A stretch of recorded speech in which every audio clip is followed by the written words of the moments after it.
Hi everyone, my name is Mira and I'm with Beth Israel's Green Team, and today I'm going to show you how to make a mask using materials that you probably have laying around your home. In the end, it'll probably look something like this, and you will have both upcycled materials that you're no longer using and finding a good use for them, and you will be protecting public health by making sure that there are enough masks to go around. And you should be able to do this with just stuff that you have laying around. I'm not even going to use a sewing machine, just material that you can find, scissors, needle, and thread. Okay, let's get started by thinking about material that's appropriate and good for using for masks. I like to use kind of a heavier cotton. So things that I have laying around that make good options are kind of like an old denim shirt, dish towels or rods. You're looking for a thicker cotton. Old t-shirts, not the newer athletic kind, but the cotton kind are pretty good. What I'm going to use today is an old t-shirt, a long sleeve t-shirt that is both stained and ripped, so I can't give it away. It doesn't fit anymore. And that's what I'll be using. Then the next thing that you need is material for the ear bands. Now this could either be the same material that you're using for the mask itself, and you just cut more of it to use for that. It could be ribbon or things like that you have laying around. We have a whole bunch of ribbon that works well. Shoelaces, those are good as well.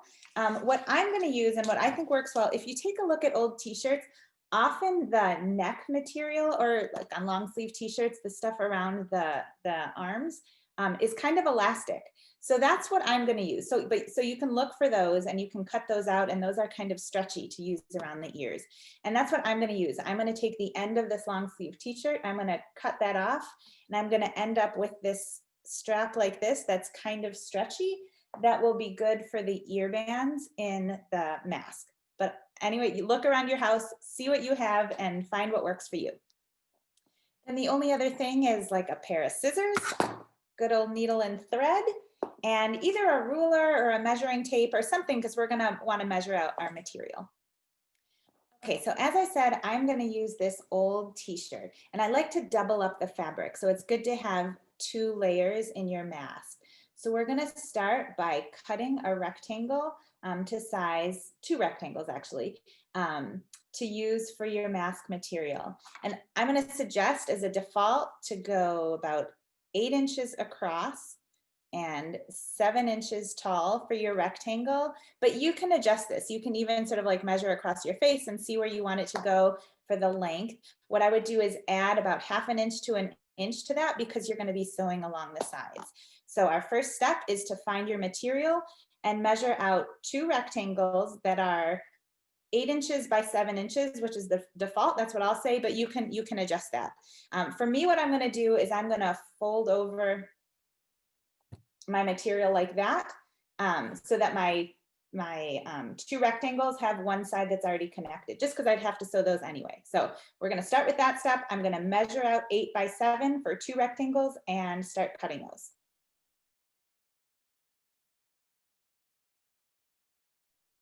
Okay, so there I have my 2 rectangles, 8 by 7. I'm going to line them up and sew across the top and sew across the bottom. So the top and bottom being the long edges, in this case, the 8 inches. So I'm going to line them up. And for me, I actually cut a big rectangle and I'm going to fold it over. But if your material didn't work out like that, just line your rectangles on top of each other. And so I'm going to sew with a needle and thread just close to the edge, along the top and along the bottom. Now this is material that doesn't really have a pattern on it, but if you have something that has a pattern, take the pattern that you want to have on the outside of your mask and fold it in. So we're going to sew these and then we're going to turn it inside out. So the pattern that you want to see, fold in and then start sewing. I'm sewing by hand over here, but if you have a sewing machine, it'll be even quicker. Just one straight edge across and one straight edge at the bottom if you have 2 rectangles. For me, I'll just keep sewing by hand. Great, you've sewed your 2 layers of your mask. You probably have a seam on the top and you either have another seam at the bottom or you folded yours over. So once you've done that, turn it inside out.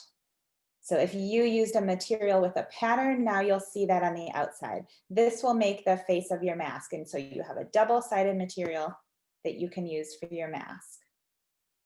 Next, we want to start looking at what we can use for our ear bands. So again, we're gonna make some pleats as we fold along the side, but we want to find straps to use around our ears. And so you can start measuring about how much you'd need by holding this up to your face and seeing about the length that you wanted. As I said, I went ahead and I cut the arm off of a long sleeve t-shirt because it's a little bit stretchy. So I cut this off and I have a little strip like this that I'm going to use for my ear band, and it's a little bit stretchy. But again, anything that you can find works well. If you have ribbons, if you have string, if you want to cut some extra material and just use that, that's fine too. So go ahead and find something for that. Great. So I have my 2 ear bands that I took from the sleeve of my long sleeve t-shirt. They are a little stretchy. I hope you have something that you're using too. The next thing that we're going to do is we're going to attach these. So we have our mask. We're going to take one of the corners, so up here where it's folded over, we're just going to stick the end of the strap inside like this. It can overlap a little bit, and we're just going to sew right over there. So just attach it to the corner of your mask on one side.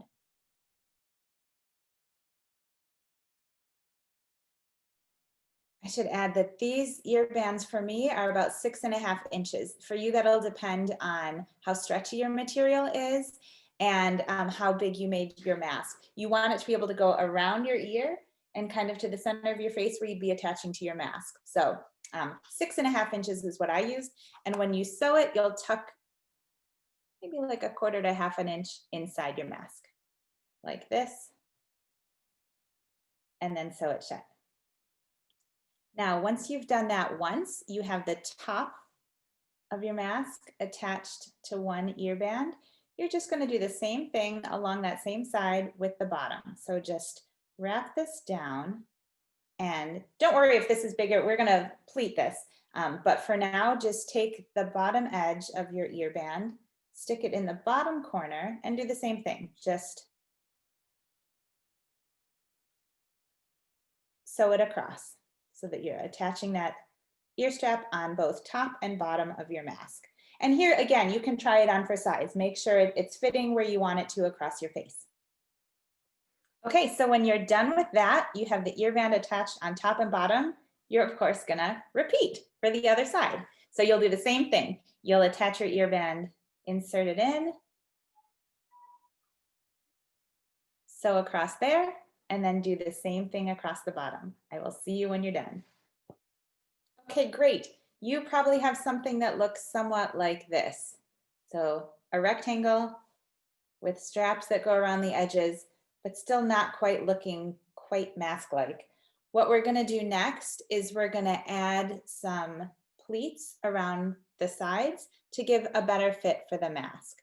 So in the end, these are gonna look something like that, just sort of 2 folds over. We're gonna do this on both sides, and I'll show you how to fold it. So if you were like me and you were sewing everything on one side of the mask, that's the side that you're gonna wanna continue sewing on. So to make a pleat, you're gonna take one of the edges of your mask and just kind of fold it over like that. So on the back side, it looks like this. You've just kind of taken it and folded it over.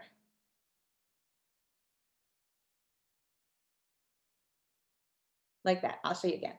So you take this will be the outside, and then you fold inside like that. So you make a pleat. And then on the side that you're going to sew, you're going to flip it over there. You have those 2 edges that you folded in. And leave room. You'll probably want to make 2 pleats on each edge of your mask. So you'll put one on the top, and then you'll fold another one on the bottom so that there's room for 2 pleats that look like that on the back where you sew for each mask. So again, take one side, And sort of if you take one side, divide it in half, make one pleat for the top, and leave room because you'll make another pleat along the bottom. And what you'll do is you'll just start sewing along the edge there. So sewing the pleat in, it looks like that. You'll just sew right across there. And then you'll do it again so that you have two pleats. And don't worry, they don't always extend all the way down to the edge, like, you know, through the middle of the mask. That's fine. They'll still work if you have them on both ends. I know that's a bit hard to visualize. So if you're still having trouble seeing what the pleats look like, it's essentially, I'll show you with a piece of paper. You sort of fold in like this and then fold under, and then you're sewing across kind of that edge.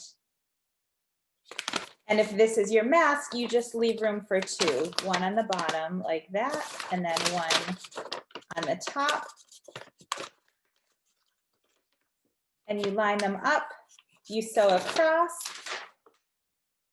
and you end up, that looks like, let's see.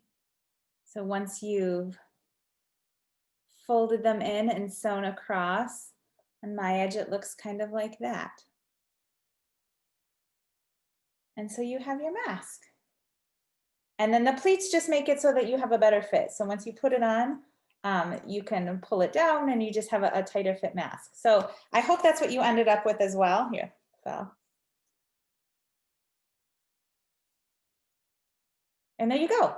I hope that was helpful for you. Once you have your mask, please use it, wear it while you're out. I know we've been doing this for a couple months now, so it's always recommended to make sure that yours are intact with no holes and that they're still holding up. So if you need more for your supply, please. And other distribution sites are still accepting them as well. So thank you.